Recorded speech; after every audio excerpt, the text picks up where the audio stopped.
draws on apace. 4 happy days brings in another moon, but oh, methinks how slow this old moon wanes.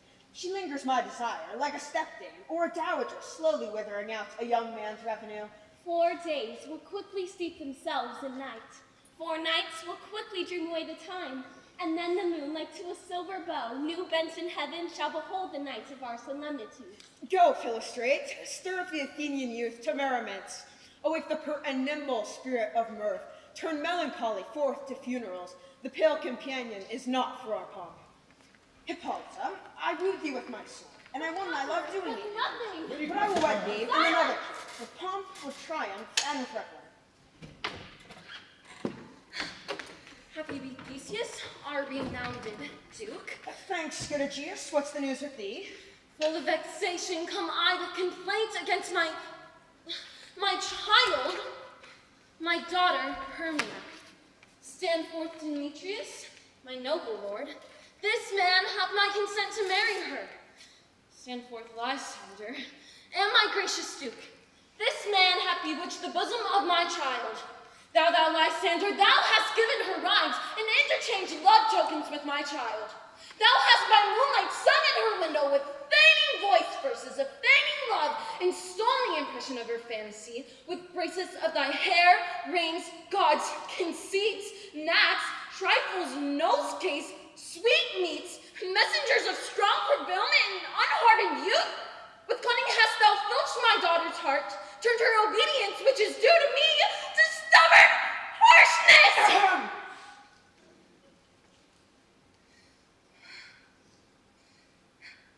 And my gracious Duke, be it so. She will not stand here before your grace. Consent to marry with Demetrius?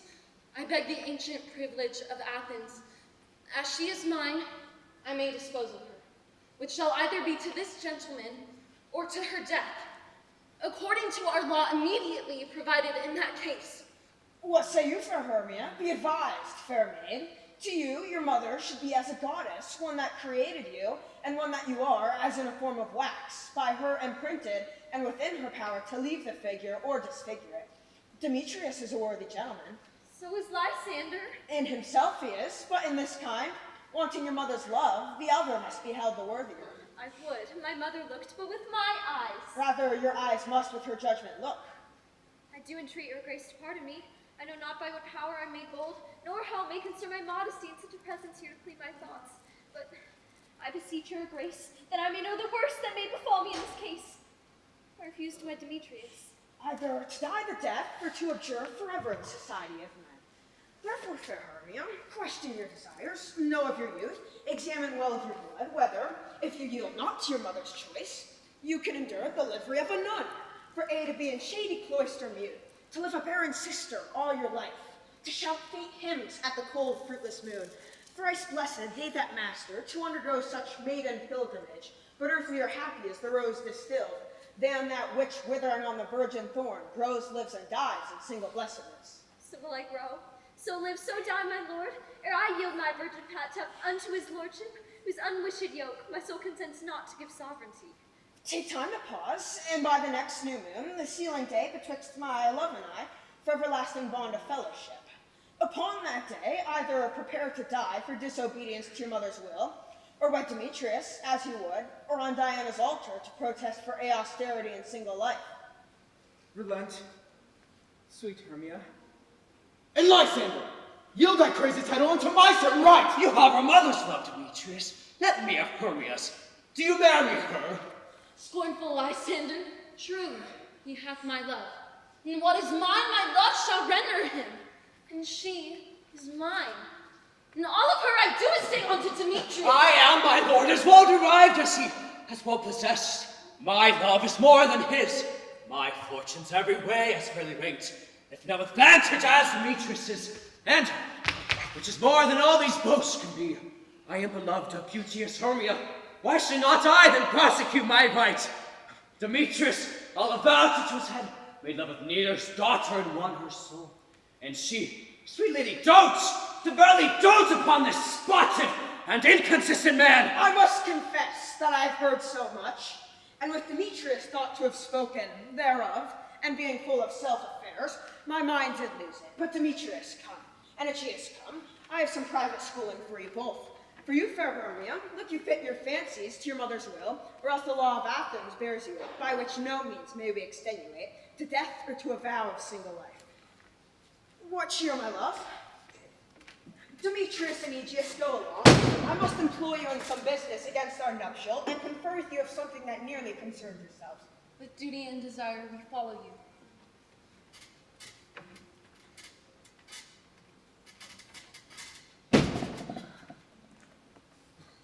How now, my love?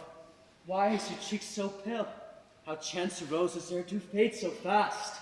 Like for want of rain which I could well, beteem them from the tempest to my eyes. Ay me, for aught I could ever read, could ever hear by tale or history. The course of true love never did run smooth, but either it was different in blood, Cross, too high to be enthralled to low. or else misgrafted in respective years, Spite, too old to be engaged to young. or else stood upon the choice of friends. Oh hell, to choose love by another's eyes. Or if there were sympathy of choice, war, death, or sickness did lay siege to it, making it momentary as a sound, swift as a shadow, short as any dream, brief as the lightning in the colleague night, that in a spleen upholds both heaven and earth, and ere a man hath power to say, behold, the jaws of darkness do devour it up. So quickly bright things come to confusion. Two true lovers have ever been crossed. It stands as an edict in destiny. Let us then teach our child patience, because it's a customary clause. Stoop to love, thoughts and dreams and sighs, wishes and tears, poor fancy's followers. A good persuasion. Therefore hear me, fair Hermia. I have a widow aunt, a dowager of great revenue, and she hath no child. From Athens is her house remote 7 leagues, and she respects me as her only son. There, gentle Hermia, may I marry thee into that place, a sharp Athenian law cannot pursue us. If thou lovest me, then steal forth thy father's house tomorrow night, and in the wood a league about the town, where I did meet thee once with Helena, to do observance of a morn of May. There I will stay for thee. My good Lysander, I swear to thee on Cupid's strongest bow, by his best arrow with the golden head, by the simplicity of Venus's doves, by that which knitteth souls and prospers loves, by the fire that burned the Carthage queen, when false Trojan under sail was seen, by the vows that ever men have broke, number more than ever women spoke. The same place thou hast appointed me, tomorrow truly I will meet with thee. Keep promise, love. Oh, look, here comes Helena.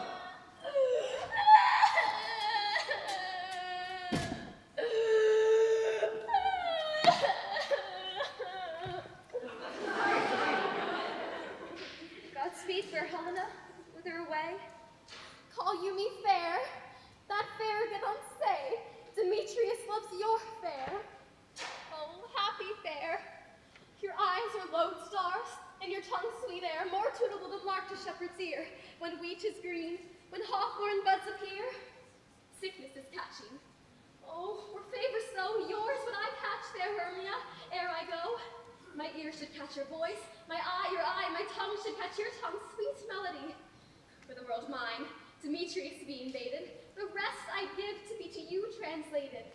Oh, teach me how you look and with what art you sway the motion of Demetrius' heart. I frown upon him, yet he loves me still. Oh, that your frowns would teach my smile such skill. I give him curses, yet he gives me love. Oh, that my prayers could such affections move. The more I hate, the more he follows me. The more I love, the more he hateth me. His folly, Helena, is no fault of mine. None, but your beauty. Oh, that that fault were mine.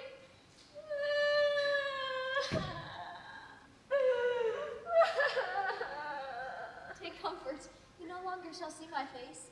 Lysander myself shall fly this place. Before the time I did Lysander see, seemed Athens as a paradise to me.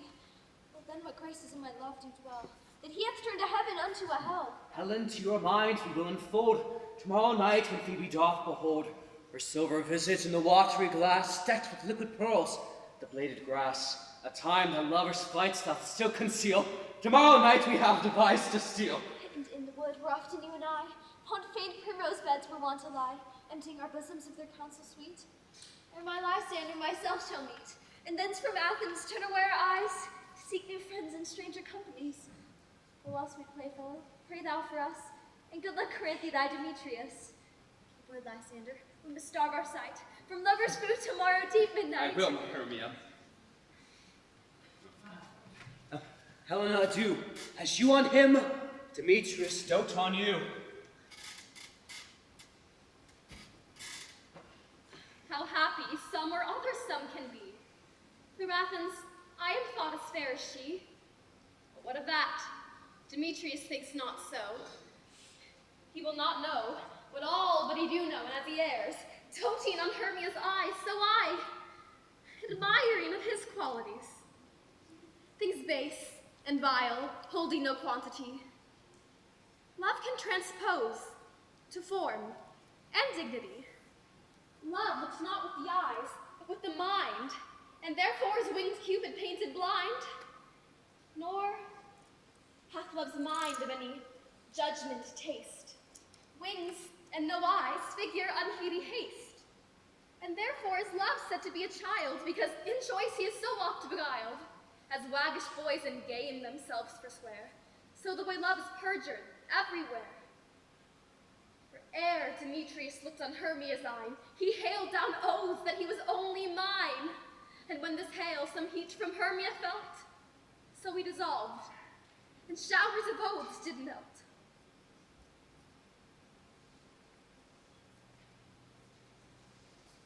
I will go tell him of fair Hermia's flight. Then to the wood will he tomorrow night to pursue her. And for this intelligence, if I have thanks, it is a dear expense. But herein mean I, to enrich my pain, to have a sight thither and back again.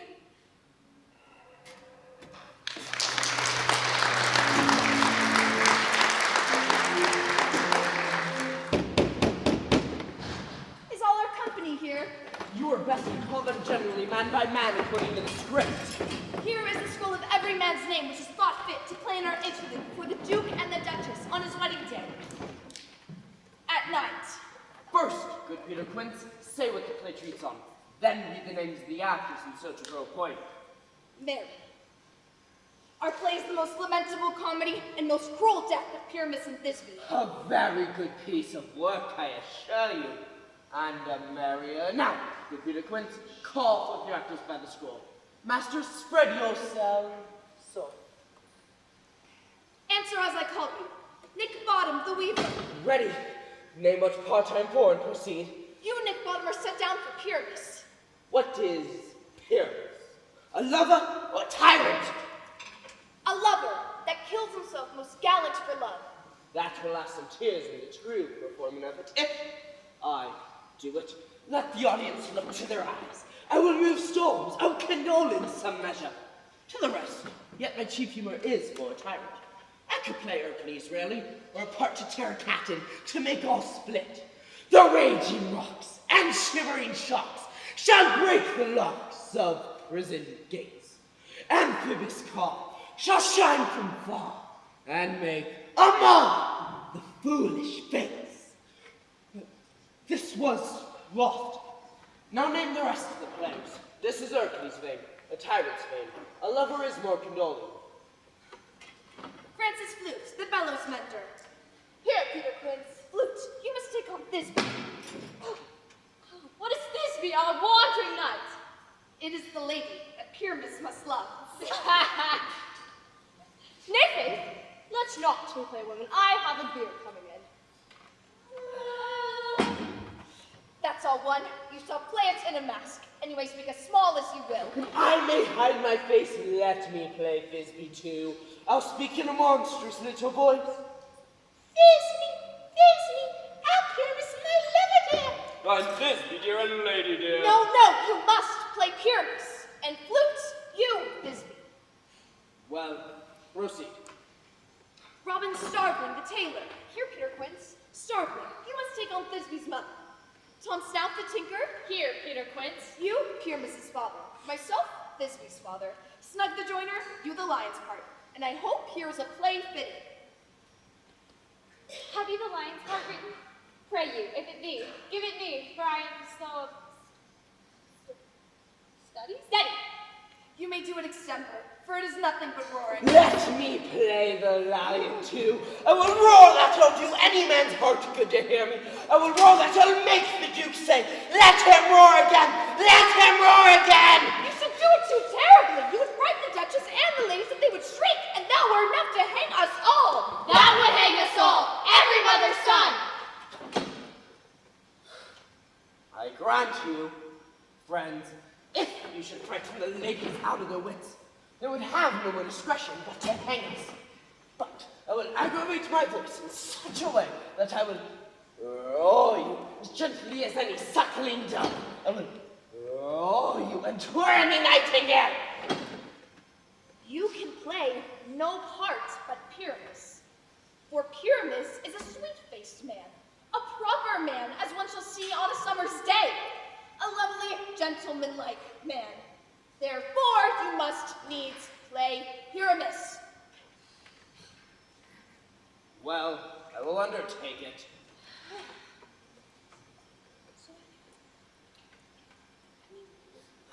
What beard were I best to play it in? Why, what you will. I will discharge it in either your straw-colored beard, your orange tawny beard, your purple and green beard, your French crown color, your perfect yellow. Some of your French crowns have no hair at all, and then you will play barefaced.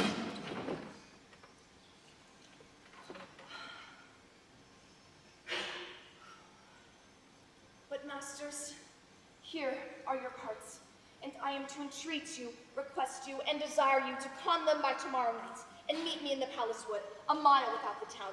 There we will rehearse, for if we rehearse in the city, we will be dogged with company and our devices known. In the meantime, I will draw a bill of property such as our play wants. I pray you fail me not. We will meet, and there we may rehearse most obscenely and courageously. Take pains. Be perfect. Adieu. At the Duke's Oak, we meet. Enough.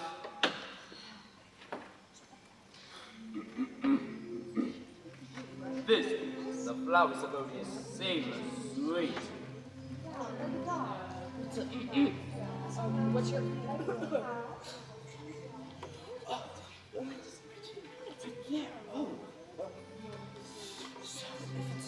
Oh, hold your cut bowstrings. Sit down. Sit down. She's got you want. Listen to her.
will be gone, while our queen and all her elves come here anon. The king doth keep his revels here tonight. Take heed, the queen come not within his sight.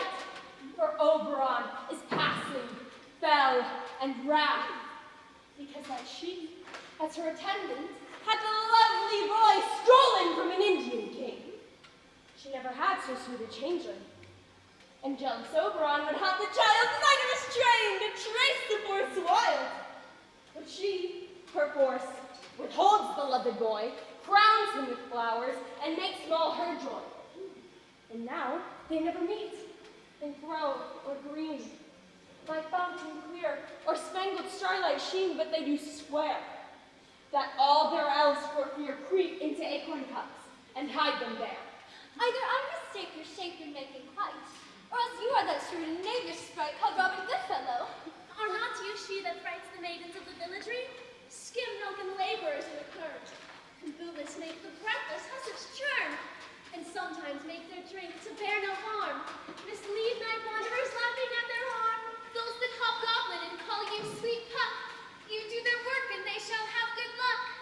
Are not you she? Thou speakest all right. I am but merry wanderer of the night. I jest to Oberon and make him smile, when I, a fat and bean-fed horse beguile, hanging likeness of a filly foal. And sometime lurk I in the gossip's bowl in very likeness of a roasted crab. And when she drinks, against her lips I bob, and on her with a julep pour the ale. The wisest not telling the saddest tale. And sometime for 3-foot stool mistaketh me then, slip I from her bum down, topple she and Taylor cries, and falls into a cough. And then the whole choir hold their hips, and laugh, and waxen in their mirth, and knees, and swear a merry hour was never wasted there. But room fairies, here comes Oberon. And here, my mistress, would that he were gone.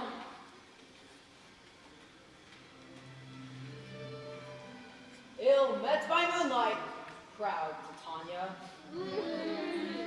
What, jealous Oberon? Fairy skip hence. I have forsworn his bed and company. Tarry, rash one. Am I not thy lord? Then I must be thy lady.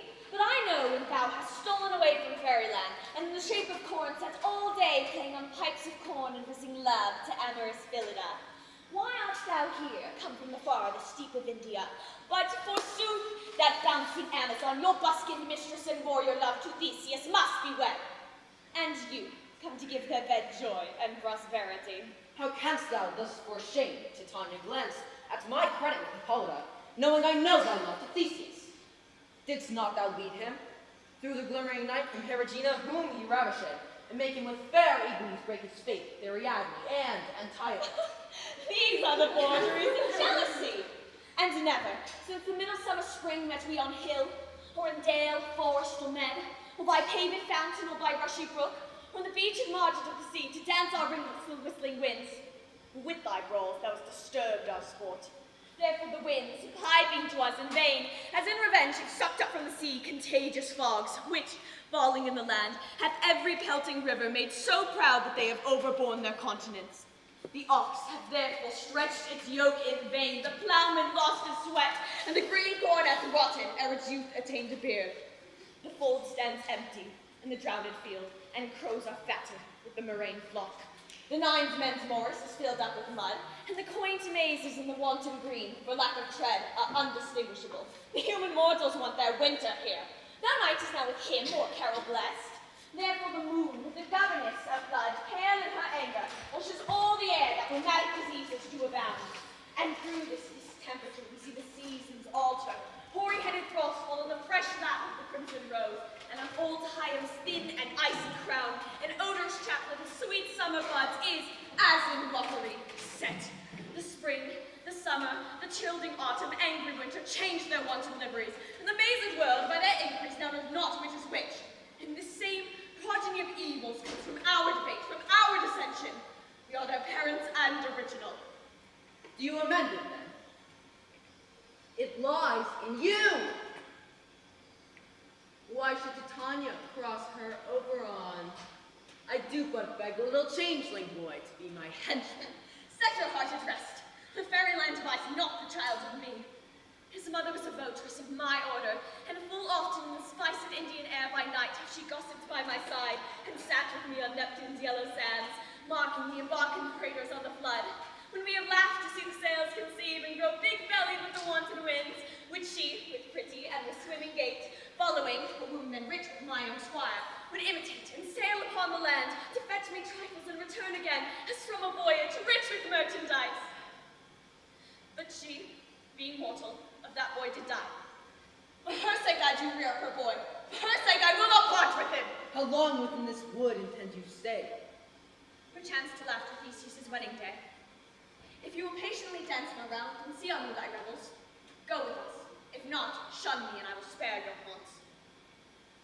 Give me the boy, and I will go with thee. Not for all thy fairy kingdom. Fairies away. We shall chide downright if I longer stay.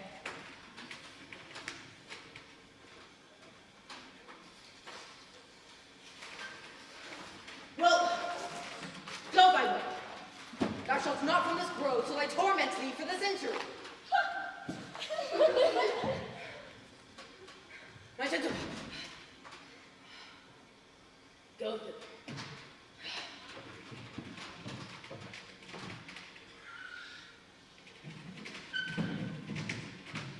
Thou rememberest, since once I sat upon a promontory, heard a mermaid, on a dolphin's back uttering such dulcet and harmonious breath, that the rude sea grew civil at her song, and stars shot madly from their spheres just to hear the sea maid's music. I remember. Well, that very time I saw, but thou couldst not, find between the coiled moon and the earth, Cupid, all armed. A certain aim he took at a fair vessel thrown in by the west, and loosed his love shaft smartly from his bow, as it should pierce 100,000 hearts. But I might see young Cupid's fiery shaft quenched in the chaste beams of the watery moon, and with imperial votress pass it on in maiden meditation, fancy free. Yet marked I when the bolt of Cupid fell. It fell on a little western flower. Before milk white, now purple, with love's wound, and maidens call it love in idleness. Fetch me this flower, the herb I shall be once. The juice of it, on sleeping eyelids laid, will make man or woman madly dote on the next living creature it sees. Fetch me this flower, and be thou here again, ere the Leviathan swim a league. I'll put a girdle round about the earth in 40 minutes. Having mixed this juice, I'll watch Titania when she is asleep, and drop the liquor of it in her eye. The next thing, then she waking looks upon, be it on lion, or bear, or wolf, or bull, or on meddling monkey, or on busy ape, she will pursue it with the soul of love. And ere I take this charm from off her sight, as I can take it with another herb, I'll make her render up her page to me. But who comes here? I am invisible, and I will overhear their conference.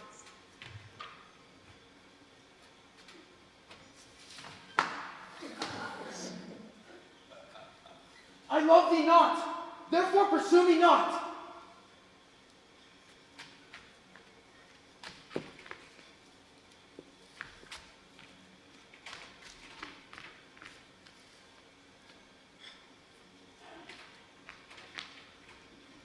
Where is Lysander and fair Hermia? Thou told me they were stolen into this wood, and wood within this wood, because I cannot meet my Hermia. Hence get thee gone, and follow me no more. You draw me, you hard-hearted adamant. But yes, you draw not iron, for my heart is true as steel. Leave you your power to draw, and I shall have no power to follow you. Do I entice you? Do I speak you fair? Or rather, do I not, in plainest truth, tell you I do not love you, nor I cannot love you? And even for that, do I love you the more. I am your spaniel, and Demetrius, the more you beat me, I will fawn on you. Use me as your spaniel. Spurn me, strike me, neglect me, lose me. Only give me leave unworthy as I am to follow you. What worser place can I beg in your love? And yet a place of high respect with me, than to be used as you use your dog. Do not test the hatred of my spirit, for I am sick when I look on thee. And I am sick when I look not on you. You do impeach your modesty too much. To leave the city and commit yourself into the hands of one that loves you not. To trust the opportunity of night in the ill counsel of a desert place. With the rich worth of your virginity? Your virtue is my privilege. For that it is not night when I do see your face. Therefore I think I am not in the night, nor doth this wood lack worlds of company. For you and my respect are all the world. Then how can it be said, I am alone, when all the world is here to look on me? Run from me, and hide me in the brakes, and leave me to the mercy of the wild beasts. The wildest hath not to heart as you. Run when you will, the story shall be changed. Apollo flies, and Daphne holds the chase. The dove pursues the griffin. The mild hind makes speed to catch the tiger. Good is speed, when cowardice pursues, and valor flies. I will not stay thy questions. Let me go, or if thou follow me, do not believe. But I shall do thee mischief in the wood. Aye, in the temple, in the town, the field, you do me mischief. Fie, Demetrius! Your wrongs do set a scandal on my sex. We cannot fight for love as men can do. We should be wooed, and we're not made to woo. I'll follow thee, and make a heaven of hell, to die upon the hand I love so well. Fare thee well, nymph, ere he do leave this grove. Thou shalt fly, and he shall seek thy love. Hast thou the flower there, welcome wanderer? Aye, there it is. I pray thee, give it to me. I know a bank where the wild thyme blows, where oxlights and the naughty violet grows. Quite overhead through the luscious woodbine, with sweet musk roses and with eglantine. There sleeps Titania, sometime of the night, lulled in these flowers with dances and delight. There the snake throws her enameled skin, weed wide enough to wrap a fairy. And with the juice of this, I'll streak her eyes and make her full of hateful fantasies. Take thou some of it and seek through this grove. A sweet Athenian lady is in love with a disdainful youth. Anoint his eyes, but do it only when the next thing he espies may be the lady. Thou shalt know the man by the Athenian garments he hath on. Effect it with some care, that he may prove more fond on her than she upon her love. And meet me thou here again ere the first cock crow. Fear not, my lord. Your servant shall do so.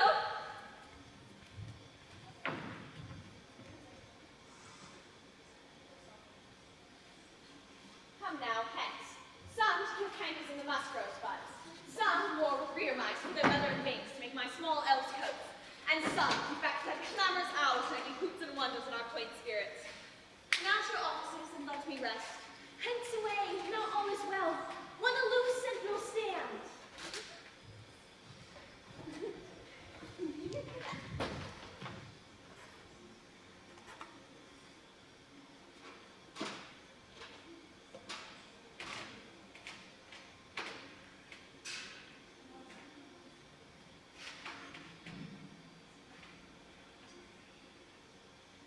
What thou seest when thou dost wake, do it for thy true love take. Love and language for his sake. Be it ounce or cat or bear, pard or boar with bristled hair. In thy eye that shall appear when thou wakest, it is thy dear. Wake when some vile thing is near.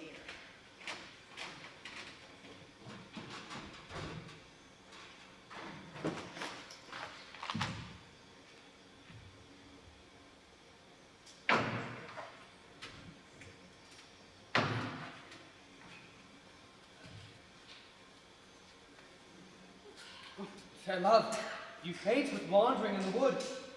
And to speak truth, I have forgot our way. Will rest us, Hermia, if you think it good, and tarry for the comfort of the day.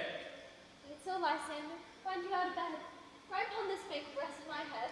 One church will serve as bed for us both. One heart, one bed, two bosoms and one troth. Nay, good Lysander. For my sake, my dear, I further off yet. Do not lie so near. Oh, take the sense, sweet of my innocence. Love takes the meaning in love's conference. I mean that my heart into yours is knit, so that but one heart we can make of it. Two bosoms entertained with a note, so then two bosoms in a single troth. And by your side, no bread to me deny. For lying so, Hermia, I do not lie. Lysander riddles very prettily. Now much for sure my manners and my pride. Hermia meant to say Lysander lied. But, gentle friend, in loving courtesy, further off in human modesty, such separation, as may well be said, comes a virtuous bachelor and a maid. So far be distant, good night, my sweet friend. I love her also to thy sweet life end. Amen, amen, to that fair prayer say I. And then to end life when I in loyalty. Here is my bed. Sleep give thee all his rest. With half that wish, the wisher's eyes be pressed.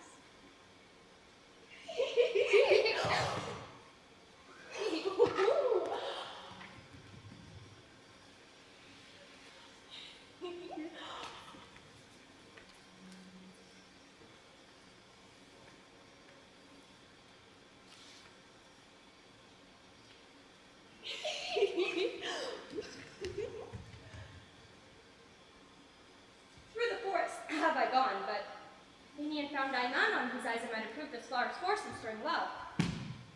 Night and silence! Who is here? Weeds of Athens, he doth wear! This is he my master said despised the Athenian maid.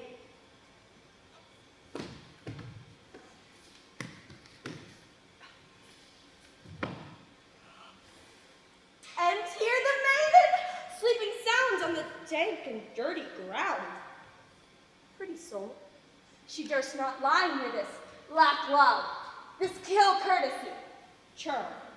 Upon thy eyes I throw all the power this charm doth owe. When thou wakest, let love forbid, sleep his seat on thy eye. So awake when I am gone, for I must now to Oberon! Stay, though thou kill me, sweet Demetrius. Rejoice thee hence, and do not harm me thus. Oh, wilt thou not believe me? Do not so. Stay! Oh, my girl. I alone will go.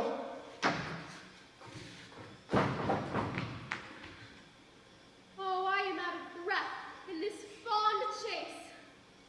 The more my prayer, the lesser is my grace. Happy is Hermia, wheresoe'er she lies, for she hath blessed and attractive eyes. How came her eyes so bright? Not with salt tears. If so, my eyes are oftener washed than hers. No, no, I am as ugly as fair. Beast that meet me, run away from fear. Therefore, no marvel that Demetrius do as a monster, fly my presence thus. What wicked and dissembling glass of mine made me compare with Hermia's fiery eye? But who is here?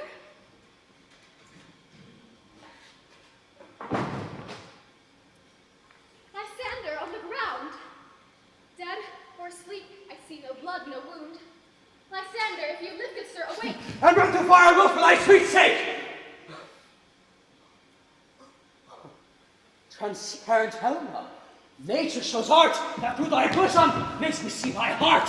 Now, where is Demetrius? Oh, how bitter a word is that vile name, to perish on my sword. Do not say so, Lysander, say not so. What though he love your Hermia? Lord, what though?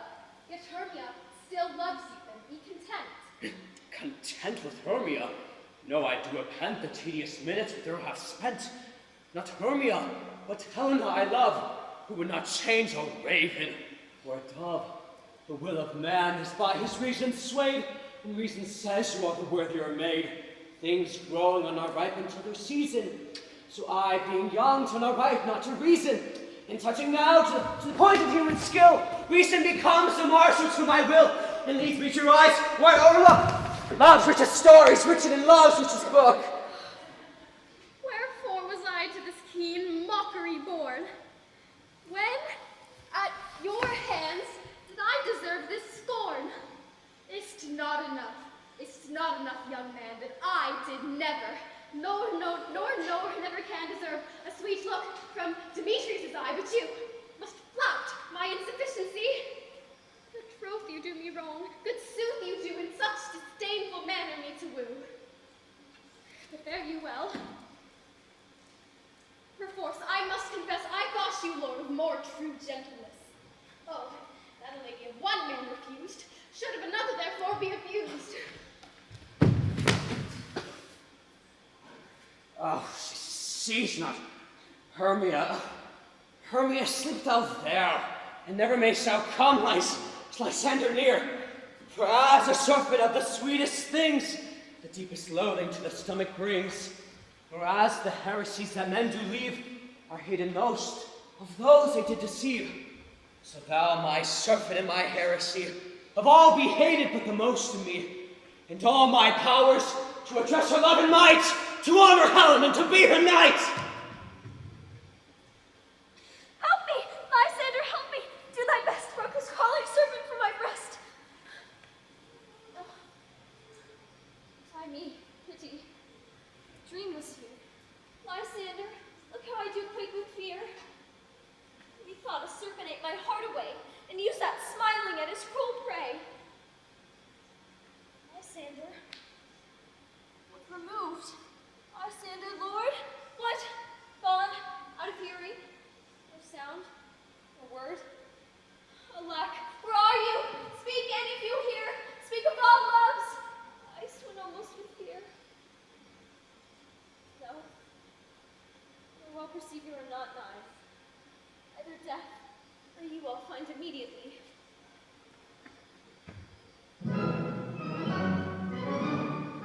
You left You said you knew where you were going! Oh, the tree was there, no one else here!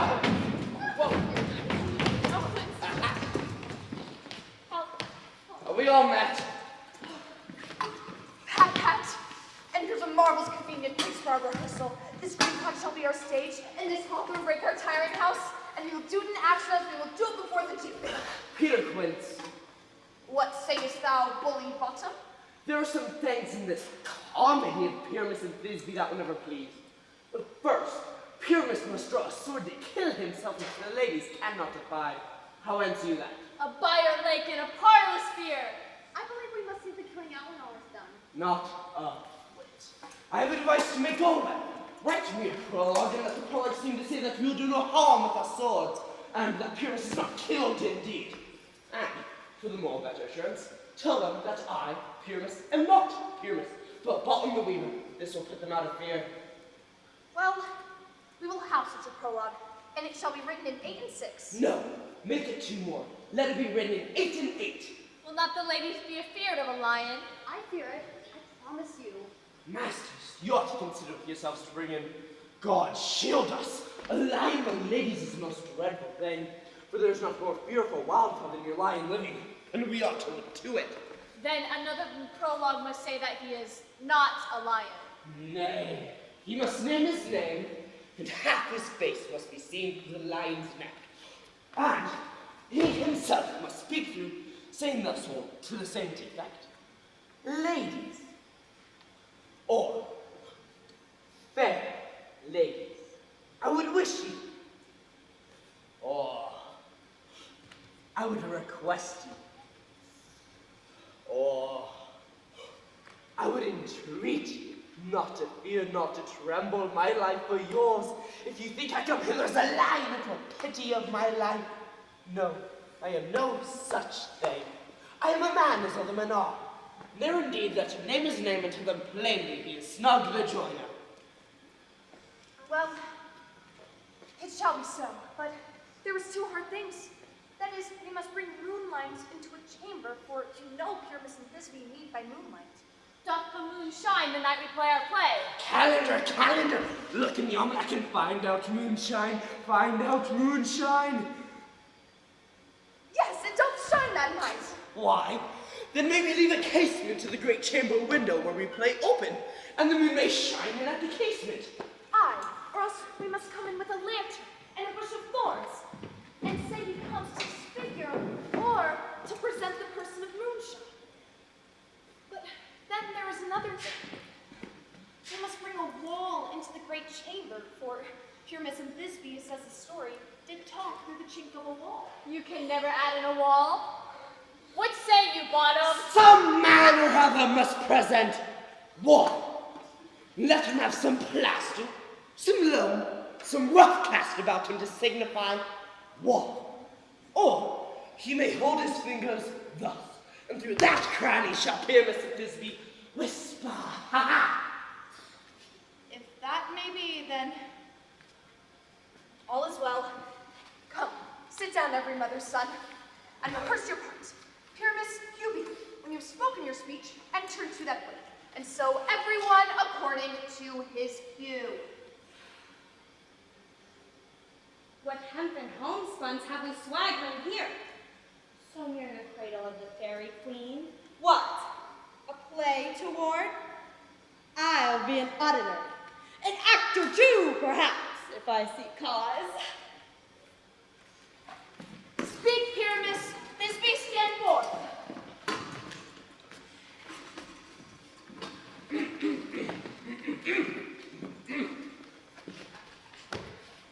Thisbe, the flowers of Odious save us, sweet. Odors! Odors. Odors, save us, sweet. So half thy breath, my dearest Thisbe dear, but hark, a voice, thou stay but here a while, and by will to thee appear.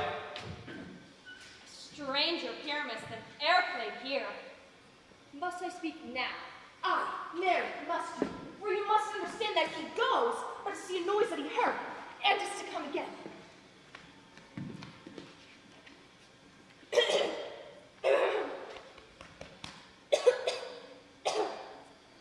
Most Most radiant Pyramus! Most lily white of hue! Of color like red rose or triumphant briar! Most pristine, juvenile, and eke most lovely Jew! As true's horse that yet would never tire, I'll meet thee, Pyramus, at Ninny's tomb. Ninus's tomb, ma'am. Why, you must not speak that yet. That you answer to Pyramus. You speak all your part at once, cues and all. Pyramus, enter, your cue is past. It is never tire. Oh. As true's horse that yet would never tire. If I repair fair Thisbe, I wrong thee, Tsar. Oh, monsters, oh, strength, we are haunted. Pray, masters, help. Oh, bottom, thou art changed. What do I see on thee? Bless thee, bottom, bless thee, thou art translated.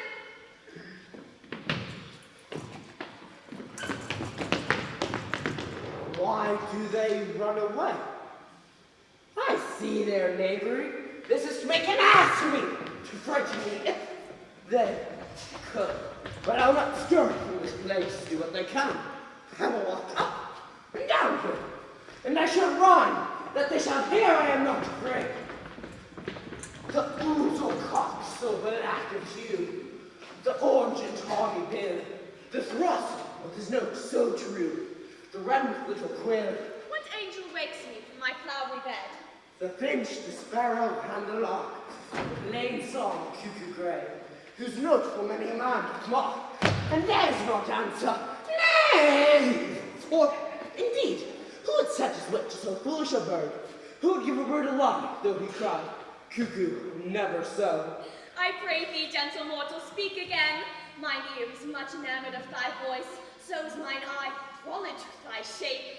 And thy fair virtues force perforce doth move me on the first view to say, to swear, I love thee. Methinks, mistress, you should have little reason for that. And yet, to say the truth, reason and love do keep little company together nowadays.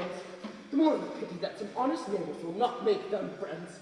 Nay, I can delete upon occasion. Thou art as wise as thou art beautiful.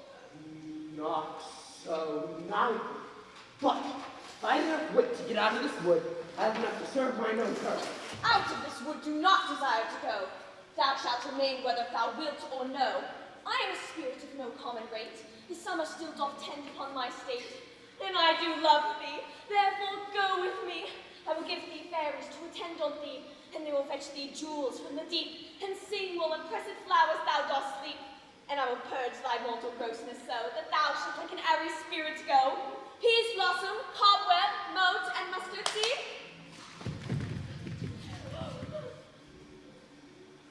Ready? And I. And I. And I. Where shall we go? Be kind and courteous to this gentleman. Hop in his walks and gambol in his eyes.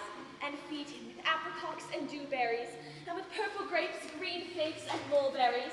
The honey bags steal from the humblebees, and for night takers crop their waxen thighs, and light them at the fiery glowworm's eyes, to have my love to bed and to arise.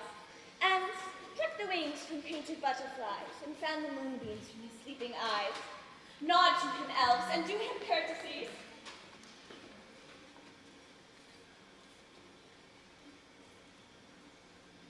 Hail, mortal. Hail. Hail. Hail. I cry your worship's mercy heartily. I beseech your worship's name. Cobweb. Good Master Caldwell, I should desire more acquaintance of you. If I cut my finger, I shall make bold with you. Your name, honest gentleman. His Blossom. Right. Commend me to Mistress Squash, your mother, and Master Peacecock, your father. Good Master Peace Blossom, I should desire you more acquaintance too. Your name, I beseech you, sir. Mustard seed. Good Master Mustard Seed, I know your patience well. That same cowardly, giant-like ox-beat hath devoured many a gentleman of your house. I promise you, your kindred hath made my eyes water ere now. I shall desire you more acquaintance, good Master Peace Blossom. Mustard seed. Mustard Seed. Come, wait upon him, lead him to my bower. The moon, methinks, looks with a watery eye, and when she weeps, weeps every little flower, lamenting some enforced chastity. Tie up my lover's tongue, bring him silently.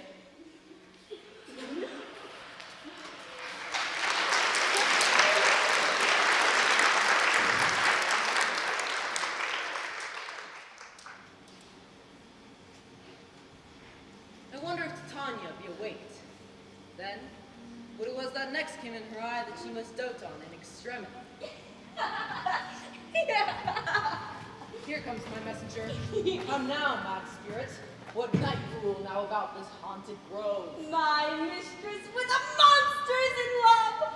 Near to her close and consecrated bower, while she was in her dull and sleeping hour. A crew of patches, rude mechanicals that work for bread upon Athenian stalls were met together to rehearse a play intended for great Theseus's nuptial day. The shallowest thick skin of that barren sort, who Pyramus presented in his sport, forsook his and entered in a break. When I did him at this advantage take, an ass's gnaw I fixed upon his head. Anon, his Thisbe must be answered, and forth my mimic comes.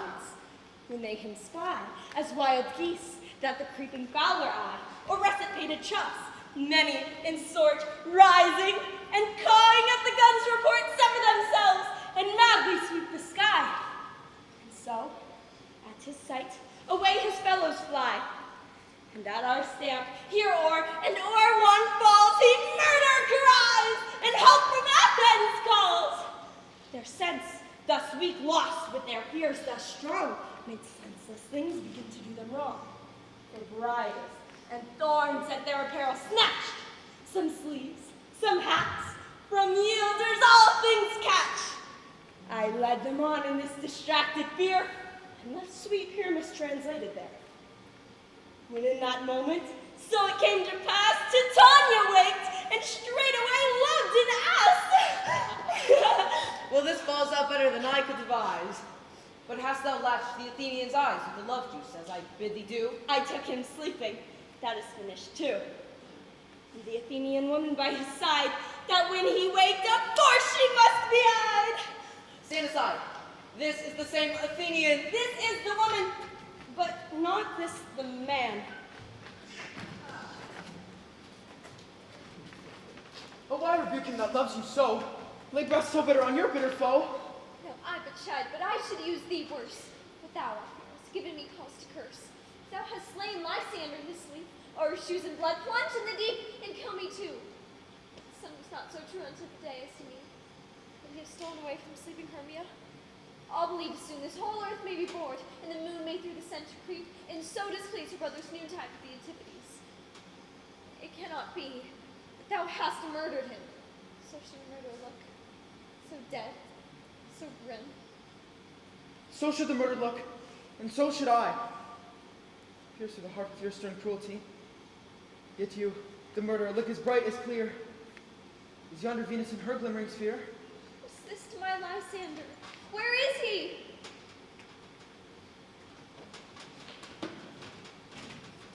My good Demetrius, wilt thou give him me? I'd rather give his carcass to my hounds. Out, dog! Out, cur! Thou drivest me past the bounds of maiden's patience. Hast thou slain him then? Henceforth never be numbered among men. Oh, once tell true. Tell true even for my sake. Wouldst thou have looked upon him being awake? And hast thou killed him while sleeping? Brave touch. Not a worm. An adder do so much. An adder did it. For the doubler tongue than thine, no serpents never adder stung. You spend your passion on a misprized mood. I'm not guilty of Lysander's blood, nor is he dead for aught that I can tell. I pray thee, tell me then that he is well. And if I could, what should I get there for?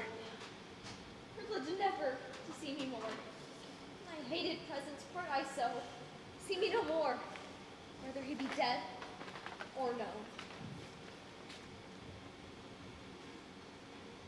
There's no following her in this fierce vein. Here, therefore, for a while I will remain.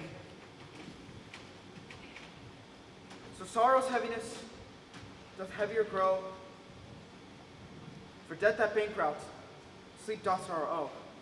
Which now in some slight measure it will pay. As for his tender here, I makes him stay.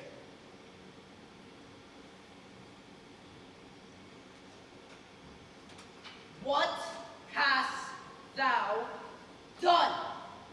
Thou hast mistaken quite, and laid the love juice on some true love sight. Of thy mispresent must perforce ensue of a true love turned, and not a false turned true. Then fate rules, that one man, holding troth, a million fail, confounding oath on oath. About the wood, go swifter than the wind, and Helena of Athens look thou find. All fancy stick she is, and pale of cheer, with sighs of love that cost the fresh blood dear. By some illusion see thou, bring her here, and I'll charm his eyes against she do appear. I go, look how I go, swifter than arrow from the Tartar foe.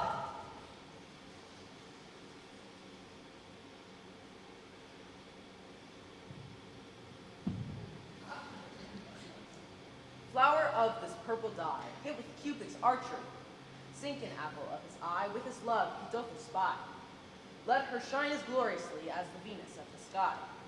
When thou wakest, if she be by, beg of her for remedy. Captain of our fairy band! Helena is here at hand, and the youth, mistook by me, pleading for a lover's fee. Shall we their fond pageant see? Lord, what fools these mortals be! Stand aside. The noise they make will cause Demetrius to awake. Then we'll two at once woo one. That must needs be sport alone. And these things do best please me that befall preposterously.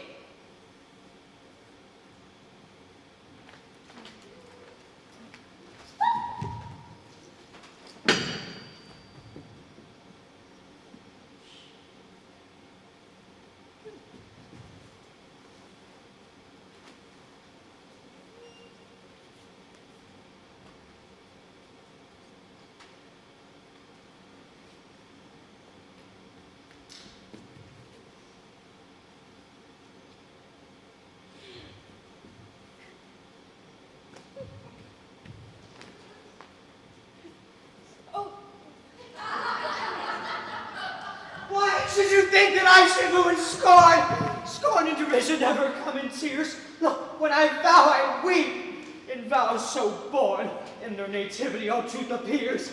How can these things in me seem scorn to you, bearing the badge of faith to prove them true? You do advance your cunning more and more. When truth kills truth, devilish holy fray. These vows are Hermia's. Will you give her o'er? We oath with oath, and you will nothing weigh.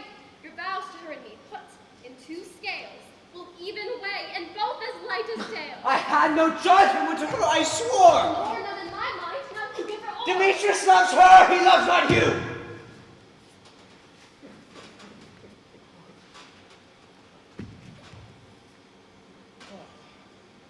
Helen, goddess, nymph, perfect, divine. So what, my love, shall I compare thine eye? The crystal is money, how ripe and show. Thy lips, those kissing cherries, tempting grow. A pure congealed white, high Taurus snow. Oh, when thou holdst up thy hand, oh, let me kiss. This princess of pure white, this seal of bliss. Oh, spite. Oh, hell. I see. You all are bent to set against me for your merriment. If you were civil and knew courtesy, you would not do me thus much injury. Can you not hate me, as I know you do? But you must join insults to mock me too? If you were men, as men you are in show, you would not use a gentle lady so. To vow, and swear, and superpraise my parts when I'm sure you hate me with your hearts. You both are rivals and love Hermia, and now both rivals to mock Helena. A trim exploit, a manly enterprise, to conjure tears up in a poor maid's eyes with your derision. None of noble sort would so offend the virgin and extort a poor soul's patience, all to make you speak. You are unkind, Demetrius. Be not so, for you love Hermia, this you know I know. And here with all goodwill, with all my heart, and Hermia's love, I yield you up my part. And yours of Helen, to me bequeath, whom I do love and will do to my death. Never did mockers waste more idle breath. Lysander, take thy Hermia. I will none. If I ever loved her, all that love is gone. My heart to her, but as guess why sojourned. And now to Helen, is it home returned? There to remain. Helen, it is not so. Disparage not the faith thou dost not know. Less to thy peril, thou will buy it dear. Look where thy love comes, yonder is thy dear. Dark night that from the eyes function takes, the ear more quick of apprehension makes. Wherein it doth impair the seeing sense, pays the hearing double recompense. Thou art not by mine eye, Lysander, found. Mine ear, I think, brought me to thy sound. Why kindly did thou leave me so? Why should he stay, when whom he loved doth press to go? Which love could press Lysander from my side? Lysander's love, I would not let him bide. Fair Helena, who more in gilds the night. And all yon fiery ocean eyes of light, why seekest thou me? Could not this make thee know the hate I bear he made me leave thee so? You speak not as you think. It cannot be. Lo!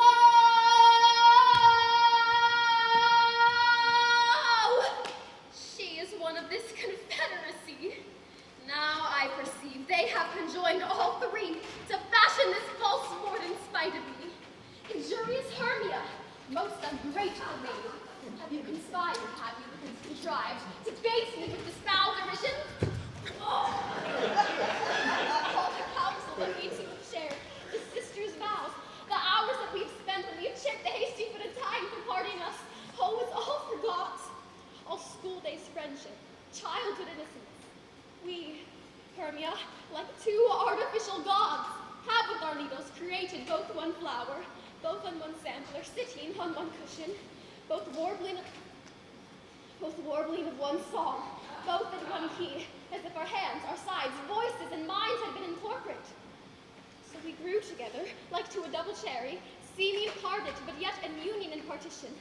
Two lovely berries, molded on one stem, so with two seeming bodies, but one heart. Two of the first, like popes in heraldry, dupe unto one, and crowned with one crest. And will you rend our ancient love asunder by joining with men in scorning your poor friend? It is not friendly, 'tis not maidenly. Our sex as well as I may chide you for it, though I alone do feel the injury.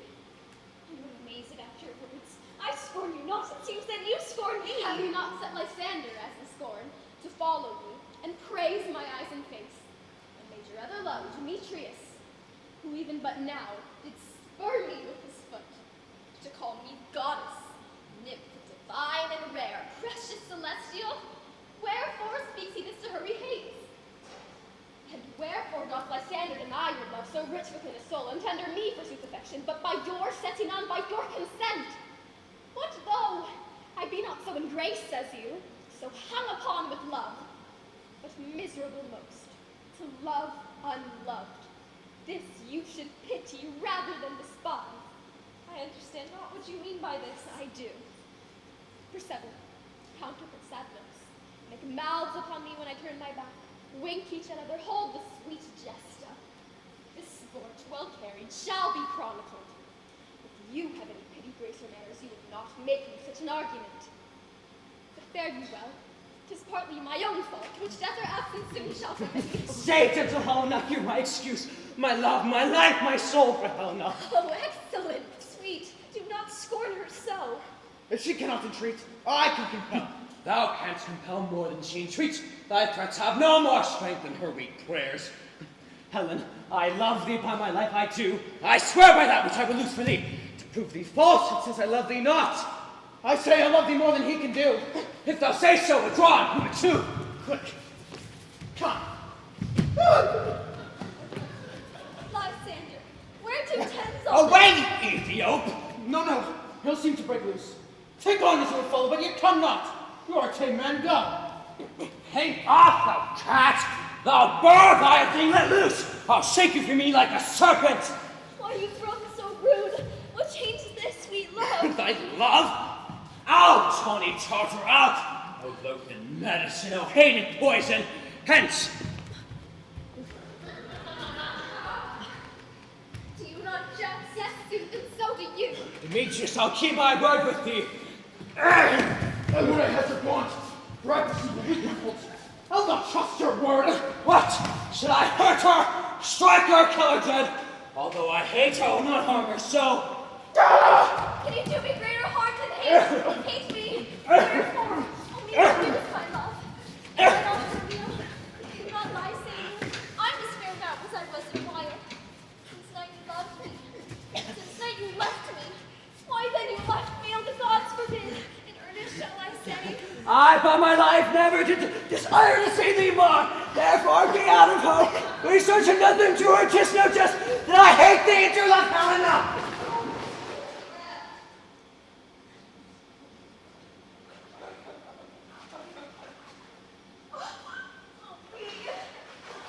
You juggler! You king of blossom! You thief of love! What? You put by night and stolen my love's heart from him? Fine faith! Have you no modesty, no maiden shame, no touch of bashfulness? What? Tear impatient answers from my gentle tongue. Fie, you countesses! Puppet you! Puppet? Why so? If after comes the game, now I perceive she hath made compared between our statures. She hath urged her height, and with her personage, her tall personage, she hath prevailed with them. What? You grown so high in his esteem, them so dwarfish and low. How low am I, thou painted maple, speak! How low am I? I'm not so low than mine ears can reach unto thine eyes. I pray you, though you mock me. Gentlemen, let her not hurt me. I was never cursed. I have no gift at all in shrewdness. I have no right made for my cowardice. Let her not strike me. You perhaps may think, how she is something lower than myself, that I can match her. Lower? Hark again! Hurry not. Do not be so bitter with me. I evermore did love you, ever keep your counsel, never wronged you. Say that, lover to Demetrius. I told him of yourself unto this wood. He followed you for love, I followed him. But he hath chidden me hence and threatened me to strike me, spurred me, nay, to kill me too. And now, so you will let me quiet go to Athens while I bear my folly back and follow you no further. Let me go. You see how simple and how fond I am. Why get you gone? Who is it that hinders you? Foolish hearts that I leave here behind. What?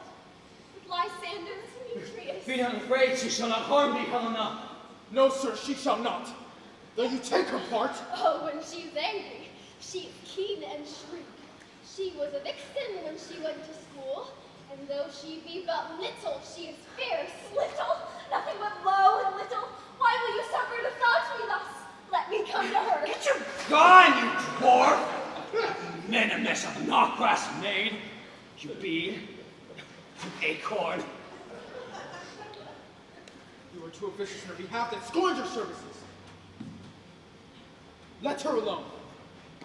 Speak not of Helena, for if thou dost intend never so little show of love to her, thou shalt abide it. She holds me not, now follow me if thou darest to try choose right. Of thine or mine is most, and Helen. Follow. Nay, I'll go with thee. Chick punch out. No, mistress, all this coil is longing you. Nay, go not back. I will not trust you, nor longer stay in your cursed company. Your hands than mine are quicker for a fray. My legs are longer, though, to run away. You're amazing and know not what to say.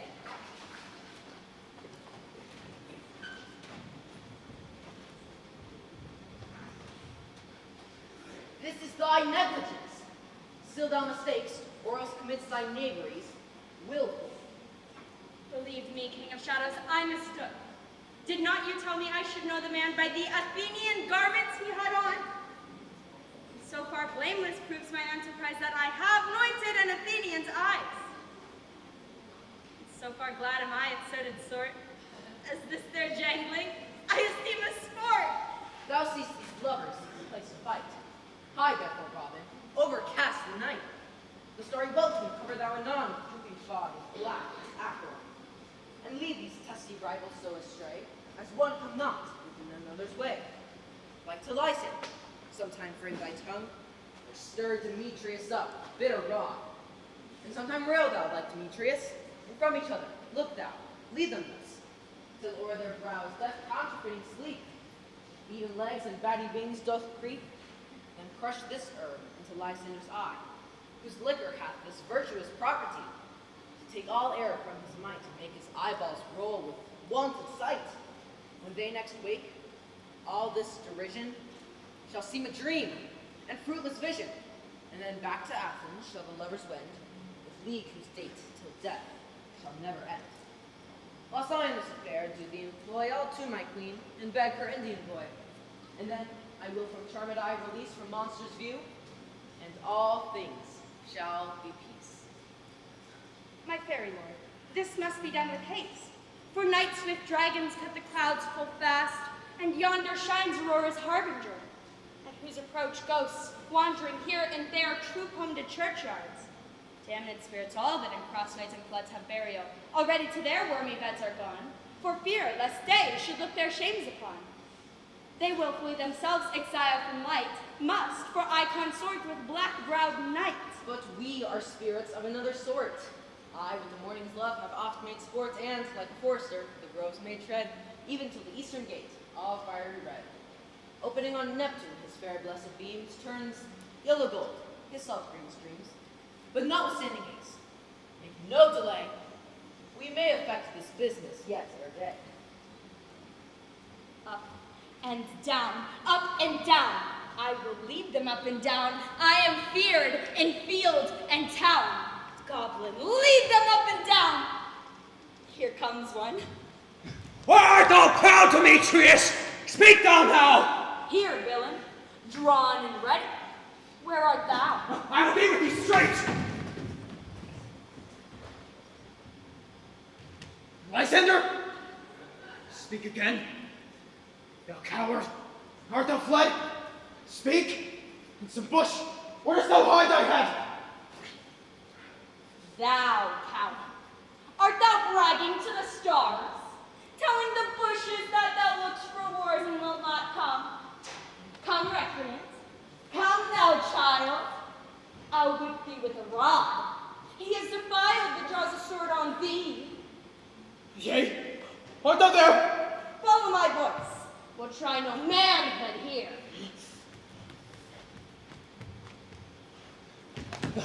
Oh, he goes before me and still dares me on. When I come where he calls and then he is gone. The villain is much lighter heeled than I. I followed fast, but faster he did fly. But following am I in a dark, uneven way, and he will bless me. Come, thou gentle day. For but once thou show me thy great light, I'll find Demetrius and avenge the spite.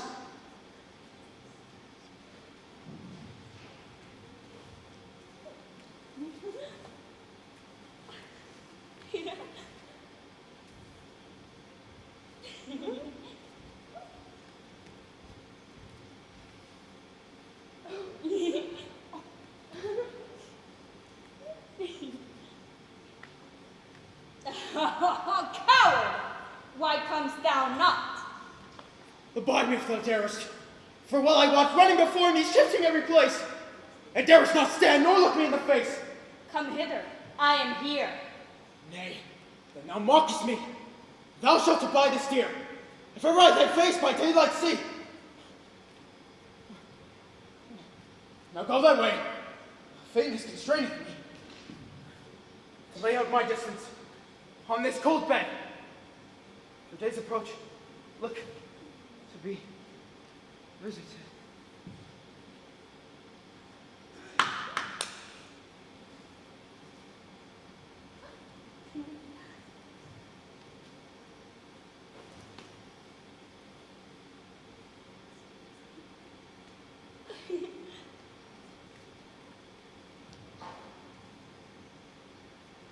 O weary night, O long and tedious night, abate thy hours, shine comforts from the east, that I may back to Athens by daylight from those that my poor company detest.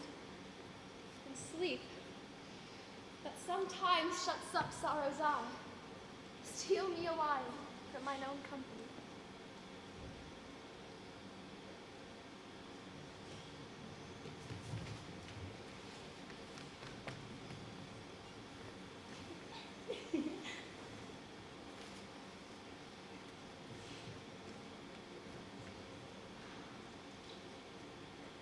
Yet but 3. Come one more. 2 of both kinds makes up 4. Here she comes. Curse and sad. Cupid is a knavish lad, thus to make poor females mad. Never so weary, never so in woe, dabbled with the dew and torn to fires. I can no further crawl, no further go. My legs can keep no pace with my desires. Here shall I rest me to the break of day. Heaven shield Lysander, lay me the fray.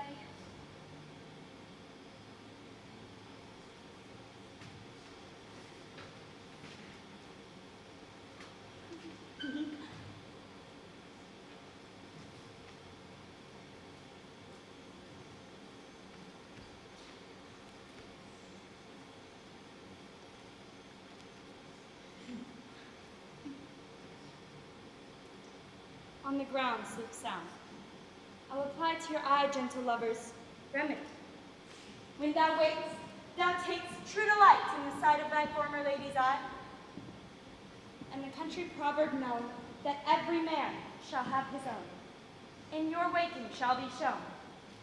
Jack shall have Jill, not shall go ill. The man shall have his mare again, and all shall be well.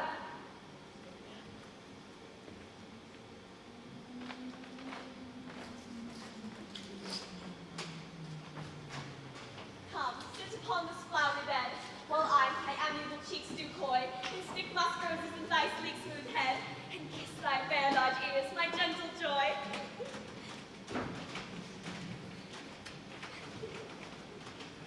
Where's Peace Blossom? Ready? Scratch my head, Peace Blossom. Where's Monsieur Cobb? Ready? Monsieur Cobb, good monsieur, grab your weapons in hand and kill me a red-hipped humblebee on the top of the thistle. And, good monsieur, bring me the honeybag. Do not fret yourself too much in the action, monsieur. And, good monsieur, have a care the honeybag break not, for I would be loath to have you overflown with the honeybag, signor. Where's Monsieur Cobb? Oh, mustard seed. Ready? Give me a needle, Monsieur Mustard Seed. Pray, leave your courtesy, good monsieur. What is your will? Nothing, good monsieur, to cavalry called up to strike. I must the barbers, monsieur, for methinks I'm a marvelous hairy about the face, and I am such a tender ass that if my hair do but tickle me, I must scratch. What, wilt thou hear some music, my sweet love? Ever reasonable good ear in music. Let's have the tongs and the bones. Or say, sweet love, wilt thou desirous to eat? Truly a peck of provender. I could munch a good dry oak. Methinks I have a desire for a bottle of hay. Good hay, sweet hay hath no fellow. I have a venturous fairy that will seek the squirrel's hoard and fetch thee new nuts. I had rather have a handful or two of your dried peas. Pray, let none of your people stir me, for I've had an exposition of sleep come upon me. Sleep thou, and I will wind thee in my arms. Fairies away, and be always begone. So doth the woodbine, the sweet honeysuckle gently entwist, the female ivy so enrings the barky fingers of the elm. Oh, how I love thee! Oh, how I dote on thee! Welcome, good Robin. Thou seest this sweet sight. Her dotage now I do begin to pity, for meeting her of late behind the wood, seeking sweet favors from this hateful fool, I did upbraid her and fell out with her. For she his hairy temples then had rounded with cornet, with fresh and fragrant flowers in that same dew, which sometime on the buds was wont to smell like round oriental pearls, stood now within the pretty flowered's eyes like tears, that did their own disgrace bewail. When I had at my pleasure taunted her, and she in mild terms had begged my patience, I did ask of her her changeling child, which straight she gave me, her fairy sent to bear him to my bower in fairyland, and now I have the boy. I will undo this hateful imperfection of her eyes and gentle tuck, take this transformed scalp off the head of this Athenian swain, that he, awaking when the other do, may all to Athens back again repair, no more of this night's accidents, but as the fierce vexation of a dream. But first, I will release the very queen. Be as thou wast wont to be, see as thou wast wont to see. Dian's bud or Cupid's flower hath such force and blessed power. Now, Titania, wake you, my sweet queen. Oh, my Oberon, what visions have I seen? Methought I was enamored of an ass. There lies your love. How came these things to pass? Oh, how I do loathe his visage now. Silence a while, Robin. Take off this head, and I'll come and sleep these 5 cents. Now when thou wakest, with thine own fool's eyes peep. Come with me. Take hands with me and rock the ground where only sleepers be. Now thou and I are new in act. And when tomorrow, midnight solemnly dance to Duke Theseus' house triumphant, and blessed to all fair prosperity. So there shall all the lovers be wedded, with Theseus, all in jollity. Come, my lord, and in our flight, tell me how it came this night that I, sleeping here, was found with all these mortals on the ground.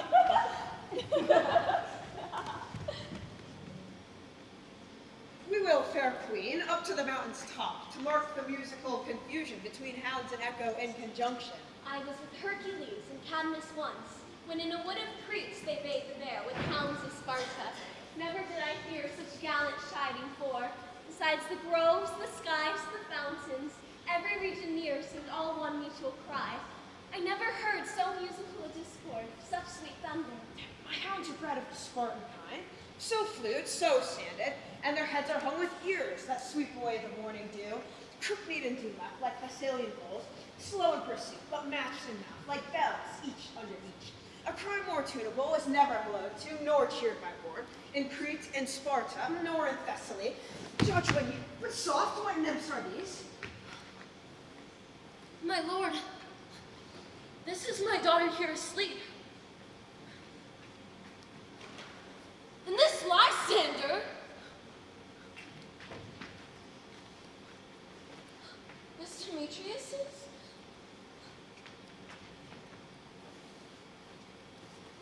And Miss Helena.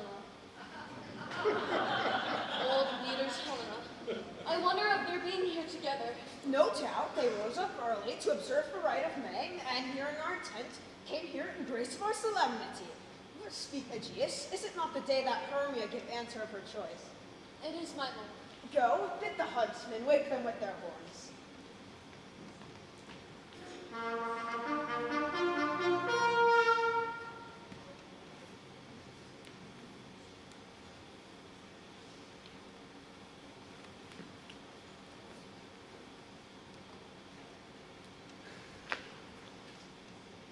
Good morrow, friends. Saint Valentine is past. Begin these wood birds, but a couple now. Pardon, my lord. I pray you all stand up. I know you two are rival enemies, but how comes this gentle concord in the world, that hatred is so far from jealousy, to sleep by hate and fear no enmity? I shall reply amazingly, my lord. But I cannot truly say why I came here. But as I think, for truly would I speak.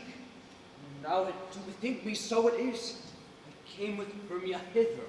Our intent was to be gone from Athens, where we might without the peril of the Athenian law. Enough! Enough. My lord, you have enough. I beg the law upon his head, they would have stolen away. They would. Demetrius, thereby to have forsaken you and me. You of your wife and me of my consent. Of my consent that she should be your wife. My lord, fair Helen told me of their stealth, of their purpose hither to this wood, and I in fury hither followed them. My good lord, I would not by what power, but by some power it is, my love to Hermia, melted as the snow seems to me now, the remembrance of an idol god which I did dote upon in my childhood. Now all the faith, all the virtue of my heart, the object and pleasure of mine eye is only Helena. To her, my lord, was I betrothed ere I saw her more. Like a sickness did I loathe this food, but as in health, come to my natural taste. Now I do wish it, love it, long for it, and will forevermore be true to it. Fair lovers, you are fortunately met. Of this discourse we will hear more anon. Aegeus, I will overbear your will, for in the temple with us these couples shall be eternally knit. Let us set aside our purpose hunting. Away with us to Athens, 3 and 3. We'll hold a feast in great solemnity. Come, people.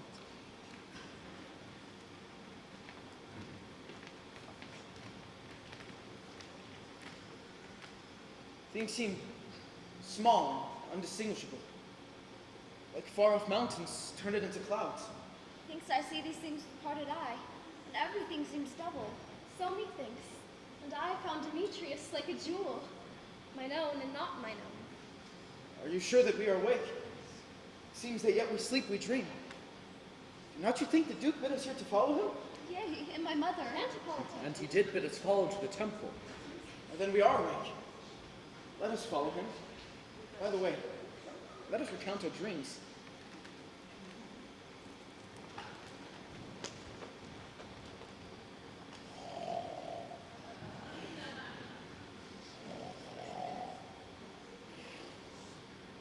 When my cucumber stormy now lads, my next line is most fair. Here. Hi. Oh. Peter Twins.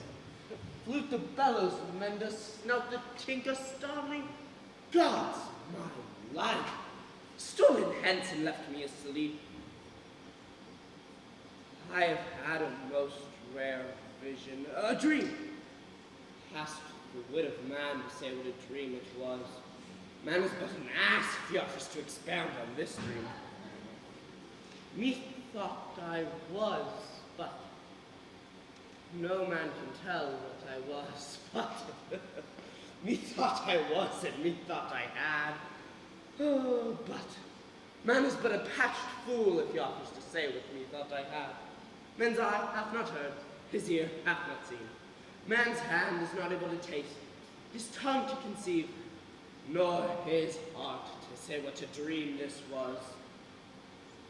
I shall get Peter Quince to write me a ballad of this stream, and it shall be called Bottom Stream, for it hath no bottom. And I shall sing it in the latter and in the plain for the peradventure, to make it all the more gracious, I shall sing it at her death.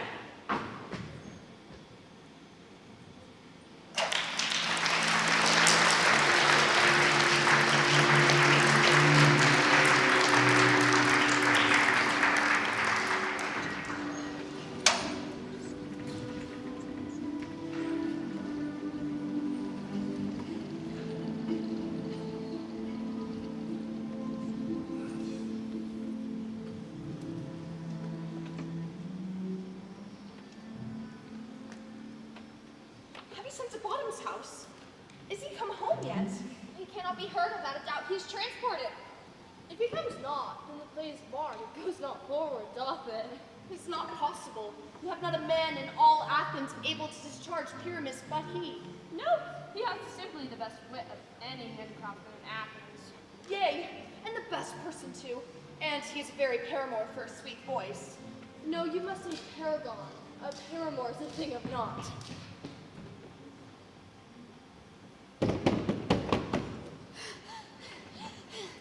Masters, the Duke is coming from the temple, and there's 2 or 3 more lords and ladies married.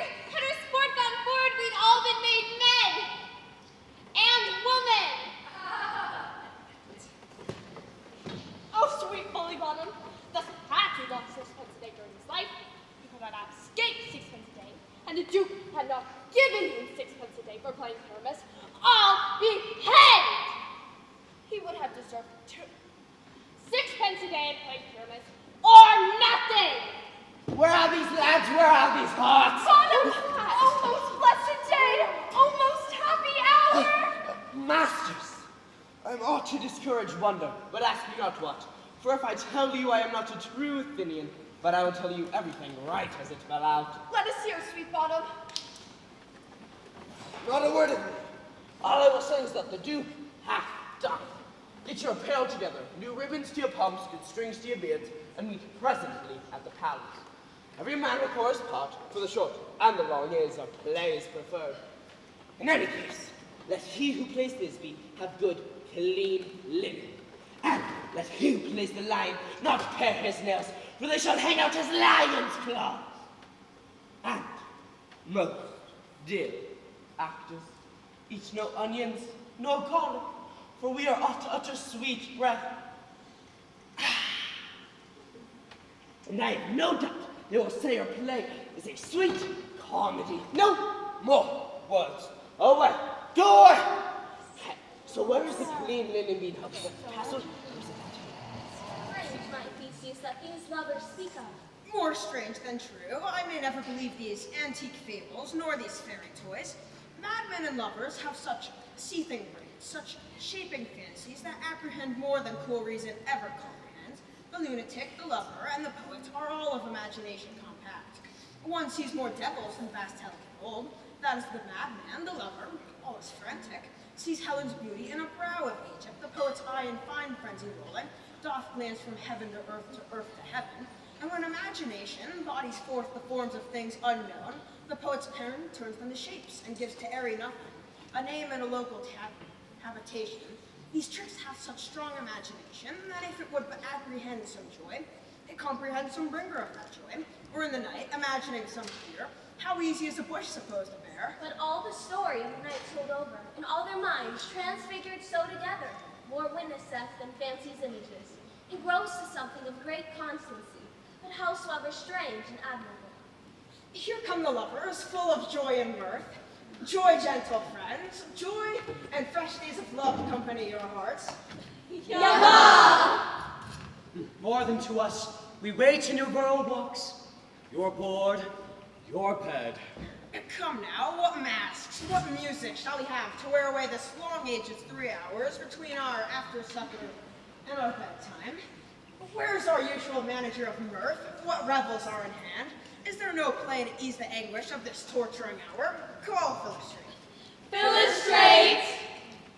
Here am I, Theseus. What abridgment have you for this evening? There is a brief how many sports arrive. Make choice of which your highness will see first. The battle with the centaurs, to be sung by the Athenian eunuch to the harp. Well, none of that. I have told my love and glory of my kinsman Hercules. The riot of gypsy bacchanals, tearing the Thracian singer in their rage. This is an old device, and it was last played when I from Thebes was a conqueror. The thrice three muses, mourn for the death of learning, late deceased in beggary. This is some satire, keen and critical, not sorting for a nuptial ceremony.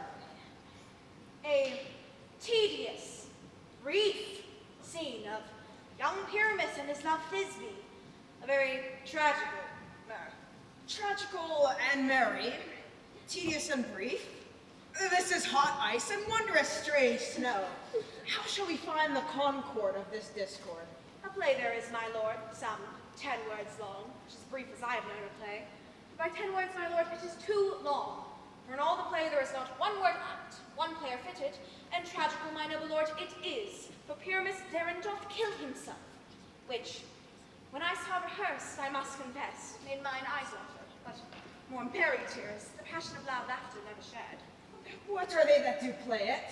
Hard-handed men and women that work in Athens here, which never labored in their minds till now, and now have toiled their unbreathed memories against your nuptial. And I will hear it. No, noble lord, it is not for you. I have heard it over, and it is nothing in the world, unless you can find sport in their intense, extremely stretched, and cone of cruel pain to do you service. I will hear that play, for never anything can be amiss when sinfulness and duty tender it. Go, bring them in, and ladies, take your places. I love not to see wretchedness overcharged, and duty in his service perishes. My gentle speech, see no such thing. Well, he says they can do nothing in this kind. The kind are we to give them thanks for nothing. Our sport shall be to take what they mistake, and what poor duty cannot do, noble respect takes it in might, not merit. Where I have come, great clerks of purpose head, to greet me with premeditated welcomes, where I see them shiver and look pale, make periods in the midst of sentences, throttle their practice accents and their fears, and in conclusion, dumbly have broke off, not paying me a welcome. But trust me, sweet, out of this silence, yet I picked a welcome, and in the modesty of fearful duty, I read as much as from the rattling tongue of saucy and audacious eloquence. Love, therefore, and tongue-tied simplicity, and least speak most to my capacity. Someone needs to do a prologue. What's a prologue? It shall be me! No! You're good. You'll do so good. You're good this part. Break away! So please, your grace, the prologue is addressed. Let her approach.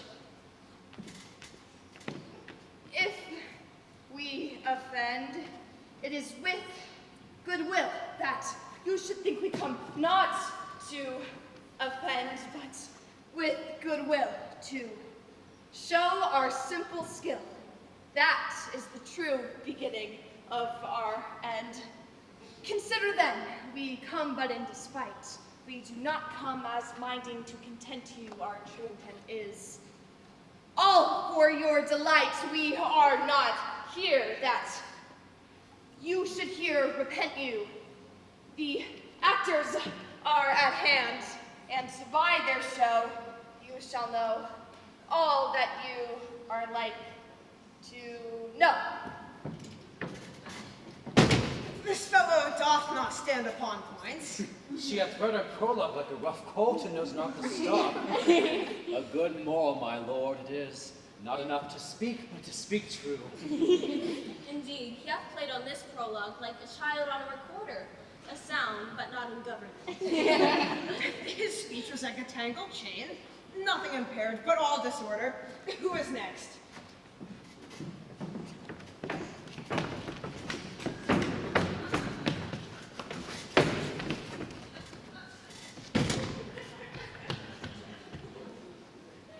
Gentles, perchance you wonder at the show, but wander on till truth make all things plain. This man is Pyramus, if you will know. This beauteous lady Thisbe is certain. This man with lime and rough cast doth present wall. That vile wall which did these lovers sunder, and through wall's chink, or source. They are content to whisper, at the which let no man wonder that this man with lantern, dog, and bush of thorn presenteth moonshine. For, if you will know, by moonshine did these lovers think no scorn to meet at Ninus' tomb. There to woo. This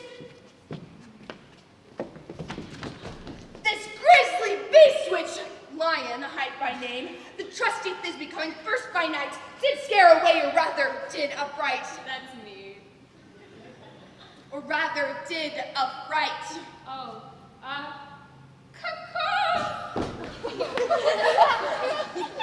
And as she fled, her mantle she did fall, which Lion, vile with bloody mouth, did stain.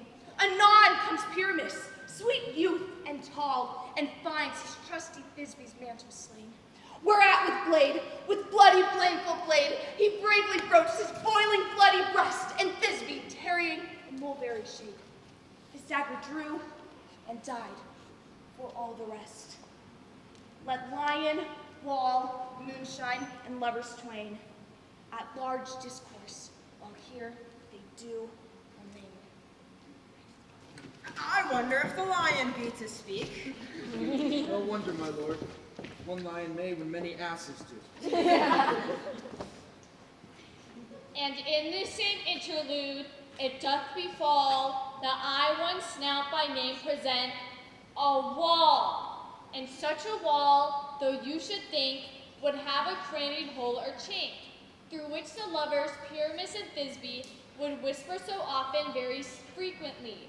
This loam, this rough cast, this stone doth show, that I in the same wall the truth is so.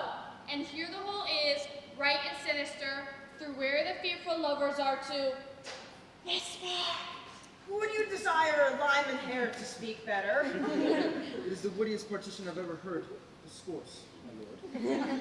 Pyramus draws near the wall, silenced. O grim-looked night, O night of hue so black, O night, which of art one day is not, O night, alack, alack, alack, I fear my Thisbe's promise is forgot. And thou, O wall, O sweet and lovely wall, that standest between her father's ground and mine, thou wall, O sweet and lovely wall, give me thine chink to blink through with mine eye. Thanks, Mitchell. Jove shield thee well for this.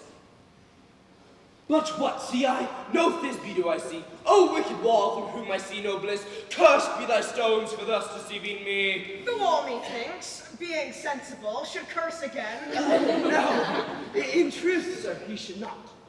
Deceiving me is Thisbe's cube. She is to enter now, and I am to spy her through the wall. You will see it will fall patch right as I told you. Yonder she comes. La la la la la! A wolf! But often hast thou heard my mouth, but taunting my friend Pyramus and me! My chariot have not to kiss thy stones. Mwah! With hair and line knit upward be! I see a voice. Now will I to the chink to spy, and I can hear my Thisbe's face. Thisbe, My love! Thou art my love, I think! think what thou wilt. I am thy lover's grace, and, like Lymander, am I trustly still. And I, like Helen, till the fates me kill! Not shaftless to Procus was so true. A shaftless to progress, I to you! Oh, kiss me through the hole of this vile wall.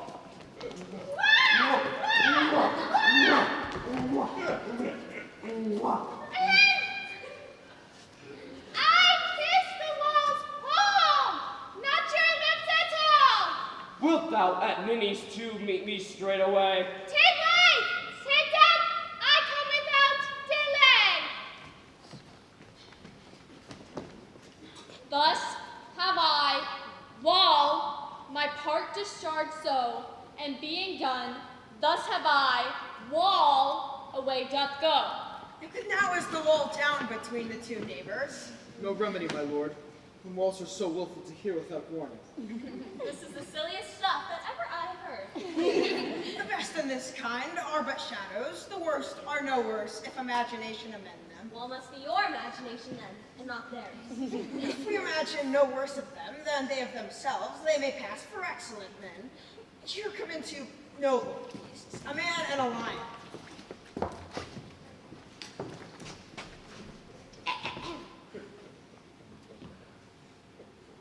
You ladies, you whose gentle hearts do fear the smallest monstrous mouse that creeps on the floor may now perchance both quake and tremble here when lion rough in wildest rage doth roar. Then know that I, as snug the joiner am, a lion fell nor else no lion's dam. For if I should, as lion, come in strife into this place, 'twere pity on my life. A very gentle beast, and of a good conscience. The very best of the beasts that I've ever saw, my lord. The lion is a very fox for his valor. True, and a goose for his discretion. Not so, my lord. For his valor cannot carry his discretion, and the fox carries the goose. His discretion, I am sure, carries not his valor, for the goose carries not the fox. It is well, leave it to his discretion, and let us listen to the moon.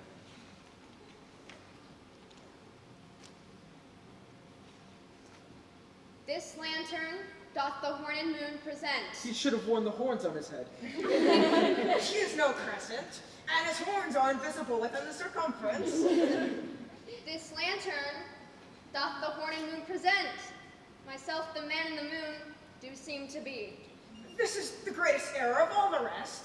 The man should be in the lantern. How else is it the man in the moon? He dares not come for the candle, for you see it is already in snuff. I am aweary of this moon, what he would change. It appears by his small light of discretion that he is in the wane, but yet, in courtesy, in all reason, we must stay the time. See, moon. All that I have to say is to tell you that this lantern, the moon, myself, the man in the moon, this thorn bush, my thorn bush, and this dog, my dog. Why, all these should be in the lantern, for all these are in the moon. But silence, here comes Thisbe. La la la la la! This is old Minnie's tomb! This is old Ninus's tomb! Where is my love? Oh, roar! Well roared, lion. Well run, Thisbe. Well shown, moon, surely the moon shines with good grace. Well moused, lion. And then came Pyramus. And so the lion vanished. Sweet moon, I thank thee for thy sunny beams. I thank the moon for shining now so bright. For by thy gracious golden glittering gleams, I trust to take of truest Thisbe's sight. But stay, but spite, but mock, all night, what dreadful dole is here? Eyes, do you see how can this be, O dainty duck, O dear?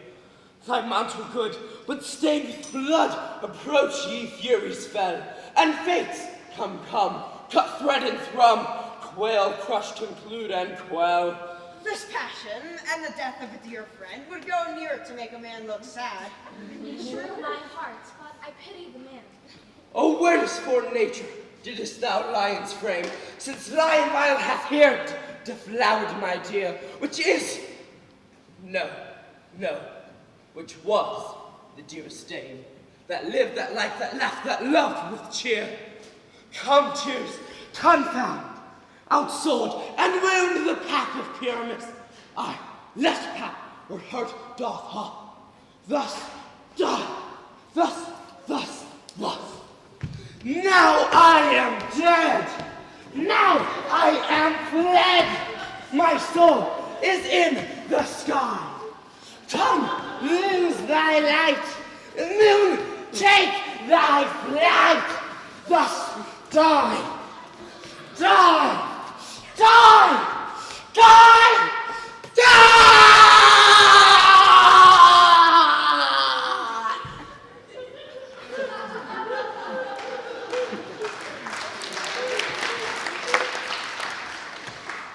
No die but for an ace, for he is but one.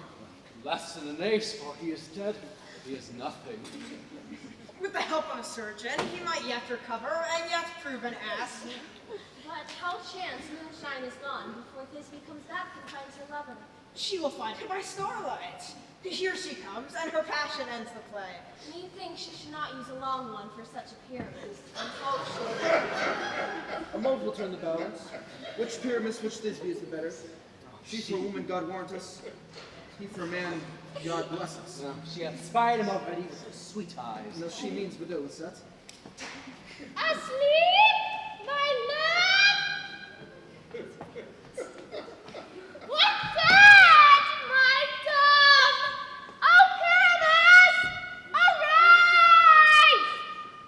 Speak, speak! White dove, dead, dead! A dream must come in thy sweet eyes. Those lily lips, this cherry nose, those yellow, transparent cheeks. Oh, God! Oh, God! Mother! Make mouth!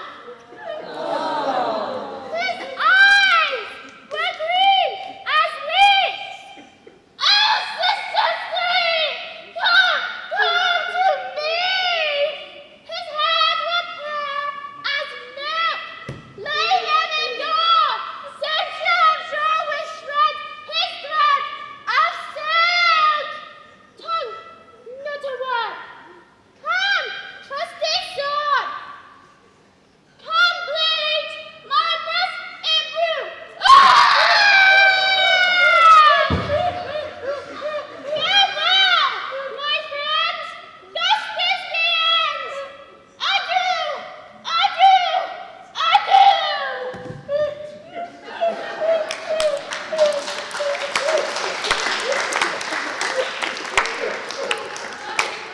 The moonshine and lion are left to bury the dead. Aye, and Wall too. I promise you, sir. The wall is down the part of their father. Would it please you to see an epilogue, or to hear Bergamask dance between two of our company? No epilogue, I pray you, for your play needs no excuse, never excuse. For when the players are all dead, there need none to be blamed. Mary, if he that writ it had played Pyramus and hanged himself in Thisbe's garter, it would have been a fine tragedy. And so it is very truly and notably discharged. Let your epilogue alone. Now,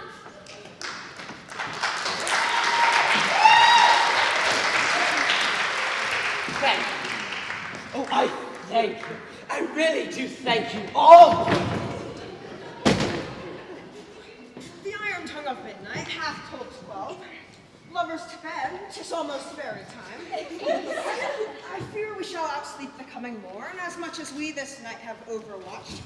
This palpable gross play hath well beguiled the heavy gate of night. Sweet friends to bed, a fortnight hold we this solemnity, in nightly revels and new jollity.